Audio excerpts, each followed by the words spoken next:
There's a new loan program called One Plus that allows you to buy a home with only 1% down. And we offer this on our mortgage team in all 50 states. And so what's really nice about this program is if you're wanting to buy a house, but maybe you just saw how much closing costs are and you're like, oh my gosh, we can't save for a down payment plus closing costs. Or maybe you don't want to empty your bank account to buy a house, or you want to continue paying off debt, or you want to do some work to your home, or you just want to paint the bedroom, have some money left over. The One Plus loan can be really helpful to reduce the amount that you have to bring to closing so you can buy a house earlier if you would like to. So the way that this works is it's 1% down, and the way a down payment works is you take the percentage times the purchase price. So a $300,000 home with 1% down, you then have $3,000 as your down payment. Now, this is coupled with a 2% forgivable grant, which I'll talk about here in just a second. So the loan is a conventional type of loan, which sellers really prefer. And conventional loans require a minimum of 3% down for most homebuyers. So what this is doing here, obviously 1 + 2 = 3. So you're getting a 2% grant and you only have to contribute 1% down. What's really interesting about this is most down payment assistance type loans usually have a lot of strings attached to them, usually in the form of a second lien on the home, meaning maybe there's some resale restrictions. Maybe if you sell within 5 years, you have to pay it back. Sometimes you have to pay the monthly payment on top of that. So sometimes this gets converted to a loan. What's really interesting about this is in this loan, that's not the case. It's completely forgivable at the time of closing. So there's no lien, there's no monthly payment, no payback, and no terms on this either. This is completely forgivable grant giving you 3% equity at closing. Now, something to be mindful of is, you're going to have 3% equity at closing. So if you buy the home and close on it, and then you're looking to sell within a year, you may have to bring money to the closing table. You probably won't have enough equity to sell your home at that point and make money from it. So just be aware of, when you have lower down payment options, that you plan to stay in the home for at least 5 years. I think that's a good rule of thumb for buying a house, no matter what your down payment is, to make sure you can recoup the money you put into it. But just keep that in mind with lower down payment options. You have less equity in the home. So you will have 3% total equity at closing. Okay. So quick example here. Let's say we're looking at a $325,000 purchase price. So in that case, we have 1% as our down payment. That'd be $3,250. Then you would be getting a grant at closing for $7,150, totaling you to a 3% down payment. Now, that's not the whole picture. Okay. You do still have closing costs. Closing costs are things that you're going to pay even if you're not getting a loan. Okay. So the way closing costs work is you're going to have whatever your lender charges. You're also going to have things like an appraisal. You're going to have a title search. The county that you're closing in is going to charge money to record your deed and your mortgage. You're going to have taxes. You're going to have homeowners insurance. And it's important to keep those things in mind. A general rule of thumb is closing costs will be around 2 to 3% of the purchase price. In higher cost areas, they can be more. In some areas, they can be less. So it's hard to just give a general rule of thumb. You'll want to get a pre-approval to see exactly what your closing costs are in your area, because they are area dependent, primarily because of homeowners insurance, property taxes, and then also any transfer taxes your state may charge. So if you are looking to get a pre-approval, we offer free pre-approvals all throughout all 50 states. So we have a mortgage team of helpful experts who'd be happy to help you. If you're interested, you can go to winthehouseyoulove.com. Okay. So some general requirements we want to look at here with this. The minimum FICO requirement is 620. This is the minimum FICO requirement needed for any conventional loan. So it's important to keep that in mind. Keep in mind too that what you're seeing, your Vantage score pulled on something like a Credit Karma or something like that, is not your FICO score. Even on my FICO, it's not your mortgage FICO score. The way to get this number is getting it pulled by a mortgage lender who has access to these. Okay. So 620 is the minimum. Also, there is an income limit, and it's equal to or less than or equal to 80% of the area median income. So I have a tool linked in the description to show you how to look this up. Okay. So this is how to look up if you're under the area median income limit. So go to the tool in the description. It's called the Fannie Mae Area Median Income Lookup Tool, which is a bit of a mouthful. What you'll want to do is go through where you're looking at and click in here, or you can enter an address. It's then going to show you 80% area median income. The one with the arrow pointing to it is exactly what we want here.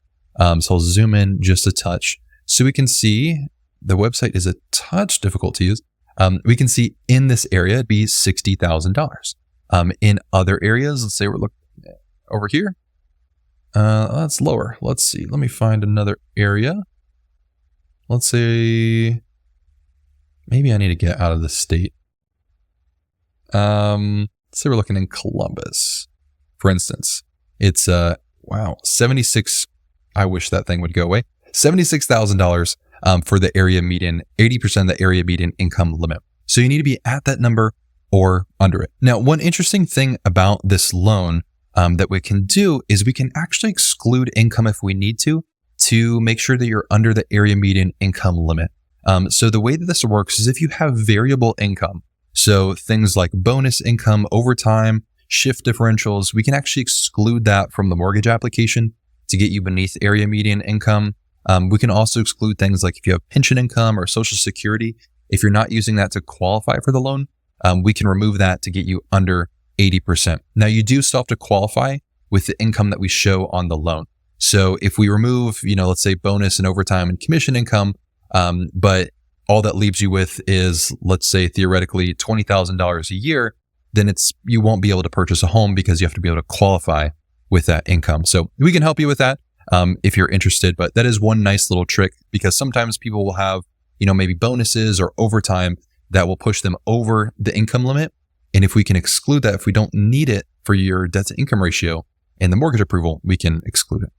What's really nice about this program is there's no PMI ever, no mortgage insurance. PMI is just a monthly cost if you're putting less than 20% down on conventional loans. There's no mortgage insurance with this loan, which is going to reduce the monthly cost for you. Also, you do not have to be a first-time homebuyer. So it's either for first-time homebuyers or if you already have purchased a home. This just does have to be a primary residence, meaning you intend to live in the home for at least a year, and only for one unit. You cannot purchase a multi-family. Now, here's the big kicker that everyone's going to be upset about. You're not going to probably be able to buy a home in California because the maximum loan is $350,000. So keep that in mind. It's going to be great for a lot of people and not great for a lot of other people because of that max loan limit. So do keep that in mind when you're looking, if you're looking at using this program. And if you're curious about how much home could I afford, I have a calculator that does this. It's going to, you put in your information about your income and your debts. It's all private for you in a Google Sheet, so I don't get to see any of that. And what it will do is show you an affordability dashboard. It shows you your max purchase price, an estimated payment, estimated closing costs, and then it will show you a bunch of different affordability theories around what you can afford. That way you can explore the numbers without having to talk with a loan officer if you don't want to, and just get a feel for how do these numbers change if I change things with my income or with my debts? How does your affordability change? And if you'd like to get that calculator, it's at whenthehouseyoulove.com/max price. Okay. So a couple other features here. You obviously are doing 1% down minimum on this loan. If you want to add more to the down payment, you can do that up to 2.99%. So if you wanted to, you could do basically 3% plus an additional 2% grant, which would give you 5% total down. But most people are probably going to do the 1%. Seller credits are allowed, and this is where you can negotiate for the seller to pay a portion or all of your closing costs. And what most people will do on a conventional loan is around 3% or less. So 3% would be the maximum with this loan to get as closing costs from the seller. So for instance, if you're buying a $300,000 house, maybe you go to the seller and say, we'd like to request 2% seller credits. So they would give you $6,000 at closing to pay down your closing costs. Okay. So that can help you really bring as little to closing if you wanted to, 1% down. And if you can reduce your closing costs as much as possible from the seller credit, you really are bringing very, very little to closing to purchase your home. And I know a lot of people get this weird, they get this weird thing where it's like, if you bring little money to closing on a home, then you don't deserve to buy a house. It's just so dumb because people don't always want to just wrap their money up into a down payment on a home. Maybe you're working on improvements for the home. You have furniture, you have moving expenses. You might have to buy out your lease of where you're at. There are other expenses to buying and moving and switching where you live than just the down payment on a home. And having a lower down payment doesn't mean that you're a bad person, doesn't mean you're bad with money. And I think when these programs are available, it's really wise to take a look at seeing if this is an option for you. So please take that pressure off yourself. A lot of people just do this weird thing, like if you don't have 20% down, you're morally a bad person. It's just not the case. You don't have to have all your money wrapped up into a down payment. I'm sure you might want to pay down debt, have an emergency fund, pay for furniture. All of those things are fine. Okay. Temporary buy downs are allowed. This is where you might get a 2-1 buy down. So basically the seller would give you money that helps lower your monthly payment in year 1 and 2. I have a video on 2-1 buy downs. If you're interested in it, I don't think they're super amazing as products, but if you're interested in them, they're there. And then also you're going to have really low rates with this type of loan because there's no loan level price adjustments. Loan level price adjustments are kind of the interest rate changes that have been happening over the past, or at least changes that have been happening to them over the past couple months that a lot of people have been upset about. And you will have none of those loan level price adjustments on this product, making it a lot lower of a rate than a standard conventional loan. Okay, so let's do a quick comparison with a $300,000 purchase. And let's take a look at what's called a home ready loan. So home ready is a conventional loan that normally you would get if you had these same requirements. You made under 80% of the area median income, you're doing 3% down, you have above a 620 credit score. You're going to get a home ready loan. That's the best loan for you. It's a type of conventional loan. Most people don't even know that they have it. It's just the word or the classification of conventional loan. There's home ready, there's home possible. Your lender does this for you, and most people don't even know about it. So on a home ready loan, in the situation like this, the mortgage insurance would be about $95 per month. Okay. And the down payment, 3% would be $9,000. Now, if we do a 1+ program, a 1+ loan, the only thing that changes is we save a lot of money that we have to pay. We have $0 PMI, so no monthly mortgage insurance. So we're saving just shy of $100 a month, again, on a $300,000 loan. And we're only putting 3% down. The rest of the $6,000 is a grant that you get that's already equity in the property. So that's how it compares. So if you are curious, if you want to learn more about this program, if you want to get one and get pre-approved for it, we do offer this in all 50 states through our mortgage team. So what you want to do is you want to get pre-approved for this. Okay. You don't want to just start looking at houses and hope for the best. You really want to make sure you actually can get approved for a loan before you go put earnest money down on a home and potentially lose out on that earnest money if you weren't qualified for a mortgage. So you want to get pre-approved. You also want to see all of your numbers. I'm amazed by the people who talk with lenders and they never see what their interest rate is or the monthly payment or their closing costs.